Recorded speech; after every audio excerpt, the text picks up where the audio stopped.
Daisy candle. এটা নিয়ে নতুন করে আর কিছু বলারই থাকে না।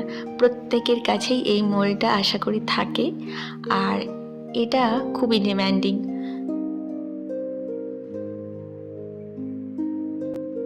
তো আমি প্রথমে এই মোমটা ঢালার আগেই মোলটাকে ভালো করে প্রিহিট করে নিয়েছি।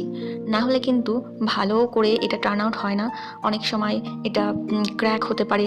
তো আমি ফার্স্টেই ব্রাউন কালারটা দেওয়ার পরে ওটা সেট হয়ে যাওয়ার পরে দুটোতেই আমি ইয়েলো কালারটা দিয়ে দিয়েছি।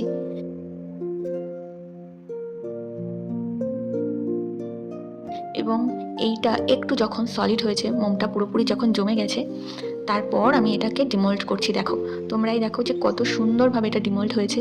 কোনো রকম কোনো ডিফিকাল্ট ছিল না, খুব স্মুথলি এটা বেরিয়ে এসছে। আর খুব সুন্দর এটা শাইনও করছে। আর হ্যাঁ, এটা কিন্তু বার্ন টাইমও খুব বেশি ছিল, 2 ঘন্টার কাছাকাছি তো ছিল। আর খুব সুন্দর একটা ফ্রেগরেন্সও দিচ্ছিল। আমি এটা ভ্যানিলা ফ্রেগরেন্স ইউজ করেছিলাম, খুব ভালো একটা ফ্রেগরেন্স। আর দুটো ক্যান্ডেলই কিন্তু দেখতে দারুণ লাগছে, তাই না? পুরো একদম সানফ্লাওয়ার সানফ্লাওয়ার থিমের লাগছে না? আমার কাছে তো খুব ভালো লেগেছে। আচ্ছা, তোমাদের কাছে এই কালার কম্বিনেশনটা কেমন লাগছে একটু জানিও। আর কোন কালার কম্বিনেশনে তোমরা দেখতে চাও আমাকে একটু প্লিজ কমেন্টে জানিও, তাহলে আমি অন্য কালারগুলোও একটু ট্রাই করবো। আর হ্যাঁ, অনেকে ভাবছো এখানটায় তো কোনো উইকই নেই, কী করে এই ক্যান্ডেলটাকে জ্বালাবে। হ্যাঁ, উইকটা আমি পরে সেট করে নিয়েছি।